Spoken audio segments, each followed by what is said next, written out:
Watter een van die volgende stellings is waar vir 'n oksideermiddel?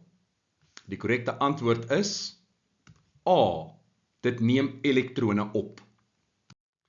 Ons werk in hierdie vraag met 'n oksideermiddel. En 'n oksideermiddel ondergaan reduksie en 'n reduseermiddel ondergaan oksidasie. So in hierdie vraag fokus ons op reduksie. Dan, oil rig. Oxidation is loss en reduction is gain. So, 'n oksideermiddel ondergaan reduksie en reduksie beteken elektrone word opgeneem. Dit is A. Kom ons kyk na die verkeerde opsies. B. Dit veroorsaak dat 'n ander spesie in die reaksie gereduseer word. Daar's ons probleem. Dit sal eerder wees geoksideer word. So B is verkeerd. Dan C.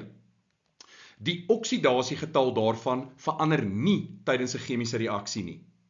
Nou, beide die oksideermiddel en reduseermiddel se oksidasiegetalle sal verander, want is immers 'n redoksreaksie wat baseer is op elektronoordrag. So C is verkeerd. En laastens D.